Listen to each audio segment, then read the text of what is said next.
Hello guys, നമുക്കിന്നൊരു strawberry പിക്കിങ്ങിന് പോയാലോ?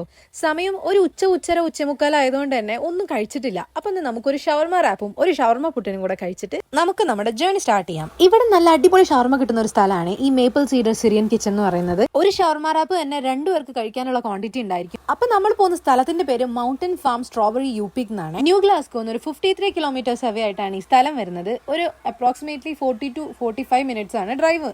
ഇവിടെ ചില റോഡുകൾ റെഡ് കളറും ചില റോഡുകൾ നോർമൽ കളറും, അതുപോലെ ചില സമയത്ത് റോഡിന്റെ ഹാഫ് റെഡും ബാക്കി ഹാഫ് ബ്ലാക്കും ആയിട്ടുണ്ടാവും. ഇതിന് കാരണം എന്താണെന്ന് വെച്ചാൽ ഇവിടെ കൺസ്ട്രക്ഷന്റെ സമയത്ത് റെഡ് സോയിലും അല്ലെങ്കിൽ റെഡ് ഗ്രേവൽസ് ഉണ്ടായിരിക്കില്ലേ, ഇത് ക്രഷ് ചെയ്തിട്ട് ഇതിന്റെ കൺസ്ട്രക്ഷൻ ഉപയോഗിച്ചിട്ടുണ്ട്. അതുകൊണ്ടാണ് അത്ര ഈ റോഡുകൾക്ക് ഇങ്ങനെ 2 ഡിഫറെന്റ് കളേഴ്സ് ആയിട്ട് വരുന്നത്. അങ്ങനെ നമ്മൾ നമ്മുടെ ഫസ്റ്റ് ഡെസ്റ്റിനേഷനിൽ എത്തിയിട്ടുണ്ട്, മൗണ്ടൻ ഫാം സ്ട്രോബെറീസ് യുപി. ഇവിടുത്തെ സെറ്റപ്പ് എങ്ങനെയാണെന്ന് വെച്ചാൽ നമ്മൾ ആദ്യം പോയിട്ട് നമുക്ക് എത്ര ബോക്സ് സ്ട്രോബെറിയാണ് പറിക്കാൻ ഉദ്ദേശിക്കുന്നതെന്ന് അവരോട് പറയണം. അപ്പോൾ അവർ നമുക്ക് അത്രയും നമ്പർ ഓഫ് ബോക്സസ് നമ്മുടെ കയ്യിൽ തരും. അങ്ങനെ നമുക്ക് അവർ ഈ വാസ്റ്റ് ഏരിയയിൽ ഒരു പെർട്ടിക്കുലർ സ്ഥലം കാണിച്ചു തരും. അപ്പൊ അവിടെ നിന്ന് 2 പേരുള്ളതുകൊണ്ട് ഒരാൾ ഈ സൈഡിൽ നിന്നും ഒരാൾ ഈ സൈഡിൽ നിന്നും പറിച്ചു തുടങ്ങിക്കോളൂ. അങ്ങനെ ഒരു കമ്പ് അവിടെ കുത്തിച്ചിട്ടുണ്ട്. കമ്പല്ല, നീളമുള്ള വടി പോലത്തെ ഒരു ഐറ്റം. അത് എന്തിനാന്ന് വെച്ച് കഴിഞ്ഞാൽ നമ്മൾ ബിഗിൻ ചെയ്യുന്ന സ്ഥലത്ത് അവർ അത് പ്ലേസ് ചെയ്തിട്ടുണ്ടാവും. നമ്മൾ എവിടെയാണോ ഇത് സ്ട്രോബെറി പറിച്ച് കഴിയുന്നത് ആ എൻഡിൽ നമ്മൾ ഇത് പ്ലേസ് ചെയ്യണം. അപ്പൊ ഇനി വരുന്ന ആൾക്കാർക്ക് അവിടെ തൊട്ട് തുടങ്ങാലോ. ഇത് ഇത്രയും വലിയൊരു സ്ഥലമായതുകൊണ്ട് തന്നെ അത് നല്ലൊരു ഐഡിയ ആയിട്ടുണ്ടല്ലേ.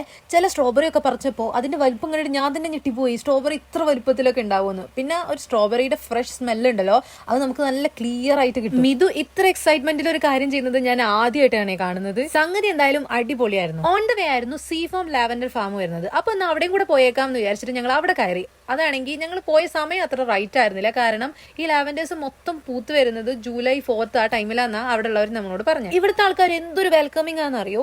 ഇവിടെ ഞങ്ങൾ ഈ സാധനങ്ങളൊക്കെ നോക്കിയിട്ട് ഇത് എങ്ങനെയാണ് ഇതിന്റെ സ്മെല്ല് മനസ്സിലാവുക, ഇത് ഒരുപാട് വെറൈറ്റി ഉണ്ട്, ഇതെല്ലാം കാണാൻ ഒരുപോലെയാണല്ലോ എന്ന് വിചാരിച്ച് നിൽക്കുമ്പോൾ ഇതിങ്ങനെ എടുത്തിട്ട് അവർ കയ്യിൽ ഇങ്ങനെ ക്രഷ് ചെയ്തിട്ട് സ്മെല്ല് ചെയ്ത് നോക്കിയേ, ഇങ്ങനെയാണ് ഇതിന്റെ ഡിഫറെന്റ് ലാവൻഡേഴ്സ് ആണ് നമുക്ക് മനസ്സിലാവുക ഞങ്ങൾക്ക് പറഞ്ഞു തന്നു. പിന്നെ എന്നെ ഞെട്ടിച്ച കാര്യം എന്താണെന്ന് വെച്ചാൽ ഈ സ്ഥലങ്ങളിലൊന്നും നമുക്ക് എൻട്രി ഫീസോ അങ്ങനെ ഒരു കാര്യങ്ങളും ഇല്ല, എല്ലാം ഫുൾ ഫ്രീ ആണ്. ഇവിടുത്തെ കാര്യങ്ങളൊക്കെ പറഞ്ഞു തരാൻ ഒരു ചേച്ചി ഉണ്ടായിരുന്നേ. അവരിതിന്റെ ഓണർ ആണോ എന്ന് എനിക്കറിയില്ല. അവര് എന്നോട് സംസാരിക്കുന്ന കണ്ടപ്പോൾ അവർക്ക് എന്നെ എത്രയോ കാലമായിട്ട് പരിചയം ഉണ്ടെന്നുള്ള രീതിയിൽ അവർ സംസാരിക്കണേ.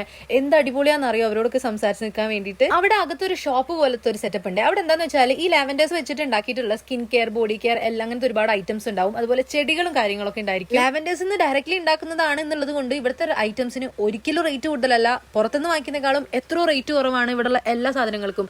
നമുക്ക് വന്നു കഴിഞ്ഞാൽ ഭയങ്കര അഫോർഡബിൾ ആയിട്ട് സാധനങ്ങൾ മേടിക്കാൻ പറ്റുന്ന ഒരു സ്ഥലമാണ്. എന്റെ ജൈനമ്മയ്ക്ക് ചെടികൾ ഭയങ്കര ഇഷ്ടമായതുകൊണ്ട് അവർക്ക് ഞാൻ 2-3 ചെടികളും പിന്നെ ഒരു പ്യൂർ എസെൻഷ്യൽ ഓയിലും ആണ് വാങ്ങിച്ചത്. അപ്പൊ അത്രയ്ക്കുള്ള ഇനി നെക്സ്റ്റ് വീഡിയോയിൽ കാണുന്നവരെ ബൈ. വീഡിയോ ഇഷ്ടപ്പെടുകയാണെങ്കിൽ ചാനൽ സബ്സ്ക്രൈബ് ചെയ്യാൻ മറക്കല്ലേ.